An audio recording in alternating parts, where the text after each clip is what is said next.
Reservation అంశం మీద మాట్లాడడానికి మనతో పాటు మట్టా జగదీశ్వర్ గౌడ్ ఉన్నారు, బీసీ సంఘం జాతీయ ఉమెన్ అధ్యక్షురాలు.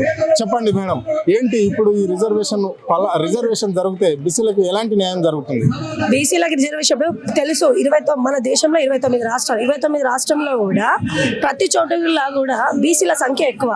42% మనం అడుగుతున్నాం కానీ 56% పైచినుకుంది బీసీలు. ఇప్పుడు ఈ రోజు ఈ రాష్ట్రమే కాదు, ప్రతి రాష్ట్రం కూడా ఆ రాష్ట్ర ప్రజల్ని, ఆ ముఖ్యమంత్రి ఎంత జనాభా ఉందో లెక్క చేసే అధికారం ఆ రాష్ట్ర ముఖ్యమంత్రికి ఉంటుంది. కానీ ఈ రోజు కామరెడ్డి డిక్లరేషన్ రాహుల్ గాంధీ గారు చేయడం జరిగింది. మేము రాహుల్ గాంధీ గారు చేసినప్పుడు చాలా సంతోషపడ్డాం. ముఖ్యంగా దాదాపు ఒక 50 సంవత్సరాల నుంచి ఆర్ కృష్ణయ్య గారి ఆధ్వర్యంలో చాలా ఉద్యమాలు నడిచినాయి. బీసీలో కులగణన జరగాలి, బీసీ రిజర్వేషన్లు జరగాలి, 56% ఇవ్వాలని.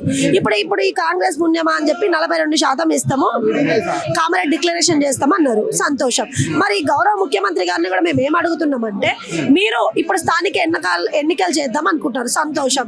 కానీ స్థానిక ఎన్నికలలో మీరు అనుకున్నట్టే 42% డిక్లరేషన్ తర్వాత ఇప్పుడు డెడికేటెడ్ కమిషన్ వేసింది అంటున్నారు. డెడికేషన్ కమిషన్ వేయడానికి రీజన్ ఏంటి? మీరు మీ పని సక్రమంగా చేయట్లేదు కాబట్టి ఒక సంఘ నాయకుడు ఒకవేళ కోర్టులో అప్పీల్ చేస్తే దాని ద్వారా డిక్లరేషన్ చేయడం జరిగింది.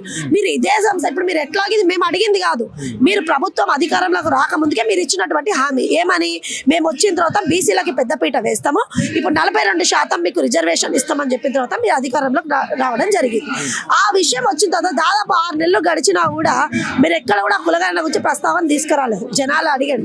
కొద్ది రోజుల తర్వాత మీరు చెయ్యరేమో అనే అంశంతో స్థానిక ఎన్నికలు దగ్గర పడుతున్న సమయంలో బీసీ సంఘం అధ్యక్షుడు ఆర్ కృష్ణ గారు కోర్టులో అప్పీల్ చేయడం జరిగింది. చేసినప్పుడు అప్పుడు వీళ్ళు చివరిగా ఈ ప్రభుత్వము బీసీ కులగణన జరిగే దశలో ముందుకు పోతుందా, లేకుంటే ఏదో బీసీలను మోసం చేసే విధంగానే ఈ ప్రభుత్వం ముందుకు పోతుందా? ఒక విషయం అండి, రాష్ట్రంలో జనాభా 4 కోట్లకు మించి ఉండదు. 4 కోట్ల జనాభా చేయాలంటే ఈ రోజు ఎవ్రీ సాటర్డే కానీ సండే కానీ ఎవరైనా ఉద్యోగస్తులు కావచ్చు, టీచర్స్ కావచ్చు, వాళ్ళు వచ్చి కులగణన చేస్తే ఈ పాటికి అయిపోయేది సంవత్సర కాలంలో. దీన్ని కార్యకలాపాలు చేస్తున్నారు అన్నది ఒకటి మెయిన్. ఎందుకంటే బీసీలో 56%, మీరు ఇస్తానది కూడా 42%. ఇప్పుడు వచ్చిన తర్వాత కులగణన జరిగిన తర్వాత కూడా ఈ 42% ఉంటుందా లేదన్నా కూడా చాలా మందికి ఆలోచనలో పడ్డాయి. ఎందుకు అనంటే మీకు వచ్చే ఉద్దేశం ఉన్నప్పుడు మీకు తెలుసు మన రాష్ట్రంలో బీసీల సంఖ్య ఎక్కువ అని. మరి మీరు అన్నమాటనే కదా మేము అడుగుతుంది కూడా. ఇప్పుడు స్థానిక ఎన్నికలు చేసే ముందే 42% ప్రకారమే స్థానిక ఎన్నికలు జరగాలని చెప్పి ప్రతి ఒక్క బీసీ బిడ్డగా మేము కోరుకుంటున్నాం. ఇప్పుడు మీరు అది చేస్తారా లేదంటే ఇంతకీ స్థానిక ఎన్నికలు చేసింది కొన్ని సందర్భాలలో వాస్తవాలు ఎంతో తెలియదు. ఇప్పుడు చెప్తున్న ఆలోచన ప్రకారం ఏంటంటే స్థానిక ఎన్నికల తర్వాత కులగణన జరగవచ్చు, జనాభా లెక్కలు దిగలేదు అంటున్నారు. ఇప్పుడు కొంతమంది ఏమంటున్నారు, కనీసం 30% కూడా ఉండకపోవచ్చు అని చెప్తున్నారు. అంటే 56% ఉన్న బీసీలు మీరు లెక్కల్లో తప్పు చేస్తున్నారు అన్నది ఇప్పుడు మీరు చెప్తున్న దాని ప్రకారం తెలుస్తుంది. మేము ప్రభుత్వాన్ని గౌరవ రేవంత్ రెడ్డి గారిని ఏం కోరుతున్నామంటే 42% రిజర్వేషన్లు ఇచ్చిన తర్వాతనే స్థానిక ఎన్నికలు చేయాలి. అంటే ఇప్పుడు ఈ రిజర్వేషన్ అయితే బీసీలకు ఏం లాభం, ఏ విధంగా లాభం ఉంటుంది, ఏమిట్లా మీరు ముందంజలో ఉండబోతున్నారు? ఇప్పుడు బీసీలకి జాబ్స్ పరంగా కానీ, అధికార పరంగా కానీ, ఒక సర్పంచ్ కావాలన్నా, ఒక ఎంపీటీసీ కావాలన్నా, ఒక జెడ్పీటీసీ కావాలన్నా, ఒక ఎమ్మెల్యే కావాలన్నా, ఒక ఎంపీ కావాలన్నా కూడా రిజర్వేషన్ ప్రకారం చూస్తే మాకు 42% వస్తుంది. ఇప్పుడు మీరు చూస్తున్నారు, మీకు తెలుస్తుంది వాస్తవానికి. దాని ప్రకారం చూస్తే ఇప్పుడు మాకు అన్నిట్లలో కూడా తక్కువ చేసి చూస్తున్నారు. ఇప్పుడు 56% ఉన్న బీసీలకి కనీసం 10% కూడా ఎక్కడ అధికారం ఇవ్వట్లేదు. 10 మంది రెడ్లు పరిపాలిస్తుంటే దాంట్లో 2 కూడా బీసీలు ఉండడం లేదు. అంటే మా రిజర్వేషన్ మాకు వచ్చిన తర్వాత మాకు కొట్లాడే హక్కు ఉంటుంది. ఇప్పుడు ఒక జాబ్ వచ్చింది అనుకోండి ఒకరికి, అది నాకు రావాల్సిన జాబ్ వేరే వాళ్ళకి వస్తే నేను కోర్టుని సంప్రదిస్తున్నాను. అలాగే మా రిజర్వేషన్లు మాకుంటే మాకు ఏదైనా రావాలనుకున్నప్పుడు రాకపోతే మేము కోర్టుని సంప్రదిస్తాం. అంటే మాకంటే ఒక హక్కులు కావాలి. మేము హక్కుల ప్రకారమే ప్రభుత్వాన్ని అడుగుతున్నాం. నిజంగా కొట్లాడాల్సి వస్తే 56% పైచరికే బీసీలు ఉంటారు. మేము ఇప్పుడు ఇది మేము అనుకున్నది కాదు, 42% ఇస్తా అని చెప్పింది కూడా రాష్ట్ర ప్రభుత్వమే.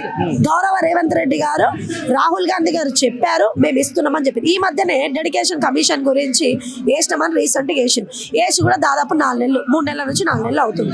డెడికేషన్ కమిషన్ ఇప్పటి వరకు కూడా కులగణన ఒక ఏరియాలో జరుగుతూ ఒక ఏరియాలో జరగట్లేదు.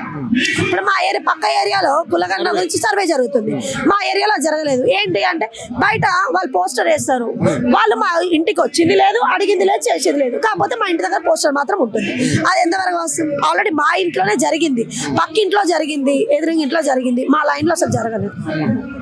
కానీ ఇది కులగన్న చేయాలంటే ఆ యొక్క నియోజకవర్గ ఎమ్మెల్యే పూర్తి స్థాయిలో దీనికి అనుకూలంగా, అతను రెడ్ అయినా సరే, ఒకవేళ బీసీ అయినా సరే, ఏ కులస్తుడైనా సరే, ఆయన ఎందుకంటే ప్రభుత్వం చెప్పిన నియమాలే కదా ఇవి, ప్రభుత్వం అడిగిందే కదా. ఇప్పుడు ప్రతి పార్టీ కూడా ఏం చెప్తుంది, ఈరోజు టీఆర్ఎస్ కావచ్చు, కాంగ్రెస్ కావచ్చు, బీజేపీ కావచ్చు, ప్రతి ఒక్కరు కూడా బీసీలకు పెద్దపీట వేస్తా అంటుంది. మరి ఎవరి ఆలోచనల మీద వాళ్ళకు ఉన్నప్పుడు అందరు కలిసి పనిచేస్తే ఈ యొక్క డిక్లరేషన్ చేయడం పెద్ద కష్టమైన పని ఏం కాదు కదా. వీళ్ళు మాటలకి పరిమితమైనరా, ఒకవేళ ముందు కాలంలో వాళ్ళు ముందుకు వస్తారని తెలియదు. ఇది కులగాన పేరుతోటి బీసీలను మోసం చేస్తుంది ప్రభుత్వము. సర్వే కూడా చేయడం లేదు, కొన్ని ప్రాంతాలలో కొన్ని చోట్ల కూడా ఎవరిని కూడా సర్వే చేయలేదు ఈ ప్రభుత్వము అని చెప్పేసి జయంత్ గారు స్పష్టంగా చెప్పడం అనేది జరిగింది. కానీ ఇక్కడ మాత్రం 42% రిజర్వేషన్ ఇస్తే బీసీలు రాజకీయంగా, ఆర్థికంగా, ఉద్యోగ అవకాశాలు కూడా బీసీలకు దక్కే అవకాశం ఉంది. అట్లయినప్పుడు మాత్రమే ఇక్కడ స్థానిక సంస్థలు ఎన్నికలు పెట్టాలి, లేకుంటే పెట్టకూడదు అని చెప్పేసి ఆమె స్పష్టంగా చెప్పింది. ఎక్కడికెక్కడ బీసీలు ఏకమై చెప్పేసి గవర్నమెంట్ అధికారులం కావచ్చు, లేకుంటే పాలకులం కావచ్చు, ఎక్కడిదెక్కడ అడ్డుకుంటామని ఆమె స్పష్టంగా హెచ్చరించడం అనేది జరిగింది. కెమెరా పర్సన్ ప్రవీణ్తో అరుణ్, ఆది టీవీ, హైదరాబాద్.